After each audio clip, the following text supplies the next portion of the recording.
Bismillahirrahmanirrahim. Assalamu alaikum. I welcome you all at Learners Academy by Bia Biloj. This is Sobia Ikram, a clinical and counseling psychologist.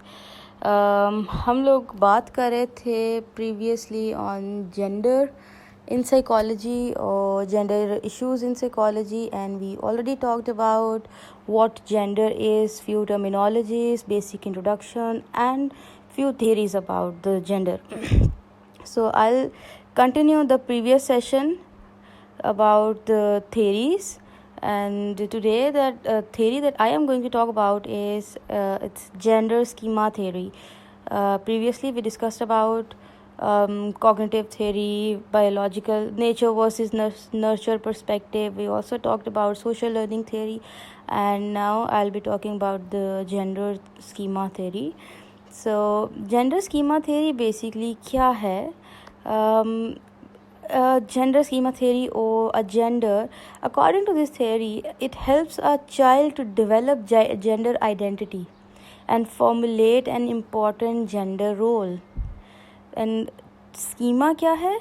Basically it's a mental blueprint for organizing information, and children develop and formulate an appropriate gender.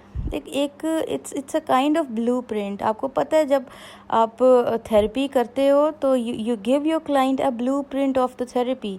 इसी तरह ही एक पूरा detail एक format होता है, एक pro forma होता है जो इंसान के अंदर डेवलप हो जाता है इंफॉर्मेशन डेवलप करने के लिए. And we learn that by the passage of time, और जब हम बच्चे होते हैं तो उस टाइम पे. And then there's another concept that talks about gender stereotyping. So basically it talks about stereotyping. It's defined as the beliefs and human hold about the characteristics associated with males and females. Stereotyping क्या है? आप fixated beliefs कर लेते हो. आप सोचते हो कि जी this is for females, pink color is typically for female, और मर्द को दर्द नहीं होता. It's all about those beliefs. तो वो जो कैरेक्टरिस्टिक्स हैं कुछ, उसको हम एसोसिएट कर देते हैं. अब अगर बॉडी बिल्डिंग आप किसी फीमेल को करते देखो या उसको बहुत ज़्यादा मैस्कुलर देखो, तो आप देखते हो, आप एक दफ़ा देखते हो, because it's not your blue print. आपके माइंड में वो चीज़ें नहीं आती हैं, आपने उस तरह से चीज़ों को नहीं देखा होता. So that is called gender stereotyping. अब इसमें मसला ये होता है कि one characteristics associated with a particular gender have a negative image. जिस तरह मैंने आपको एक एग्जांपल दे दी कि अगर आप किसी फीमेल को देखो वो अपने मसल्स और अपने डोले दिखा रही है, तो ऑटोमेटिकली बिकॉज हमारा कल्चर या हमने नहीं देखा हुआ. हाँ, अब exposure, we do have exposure and we do see such cases, तो अब तो इतनी चीज़ें मैटर नहीं करती. बट प्रीवियसली अगर हम आज से कुछ साल पहले चले जाएँ तो हम देखते हैं लोगों को. There is another stereotype that is very common. आपने देखा होगा कि बाइक्स जो हैं कभी भी नहीं हम लोगों ने चलाई, फीमेल्स नहीं चलाते कभी देखा.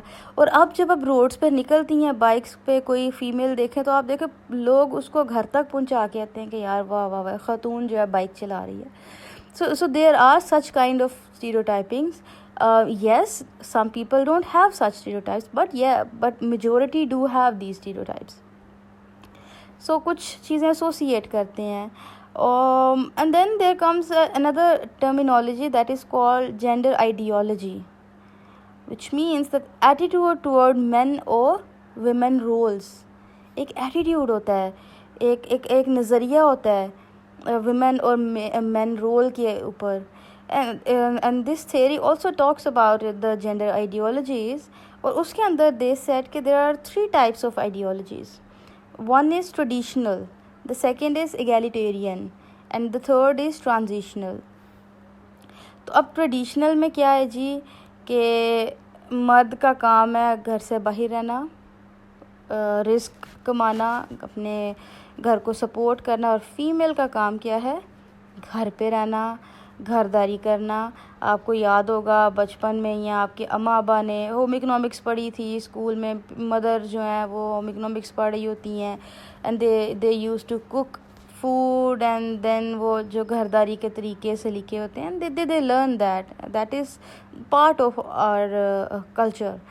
एंड देन ये भी हम लोग जो सुनते हैं कि जी men have greater power over females or women. So these are the concepts that we consider कि जी this is traditional gender ideology. Now things are getting bit, dimensions थोड़ी सी change हो रही हैं. And then there comes egalitarian gender ideology. It means that maintaining that power is distributed equally between men and women, and that each group identifies equally with the same spheres, right? So power जो है वो equally men women में equally distributed है. It's not like कि जी औरत जो है वो पाँव की जूती है जी, उसको तो ऐसे रखना है, उसको वैसे. No, they both are equal. इसमें कोई वो नहीं है कि जी एक कम है या दूसरा ज़्यादा है. बोथ आर इक्वलेंट और दोनों की पावर जो है वो इक्वल है. So that is called egalitarian ideology, gender ideology. And then transitional part.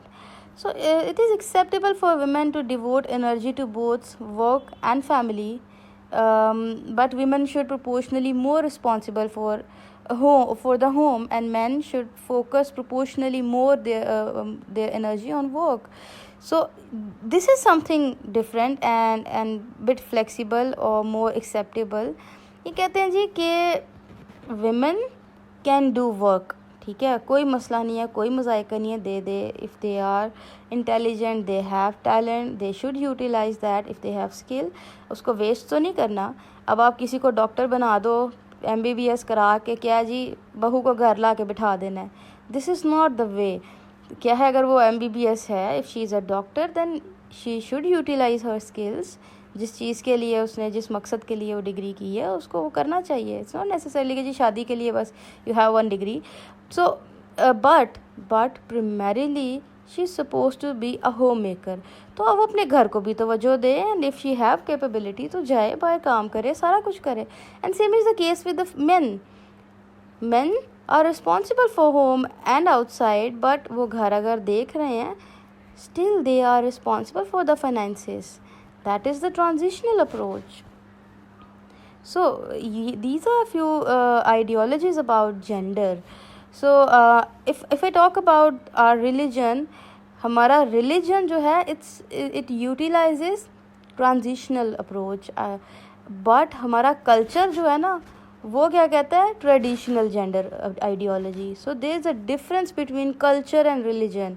May be in future I might talk about the culture and the religious perspectives as well, but so far अगर अभी हम बात करें तो transitional approach और ideology जो है वो इस्लाम की है.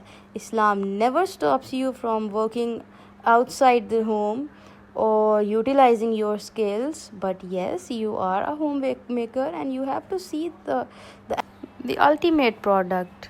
So ये थी हमारी schema theory, and now next session I'll be talking about the brain areas, कि कौन से hormones आपके मेल या बीइंग फीमेल को डिटर्मिन करते हैं. So we will be talking about the sex or the biological perspective of the individual. Thank you.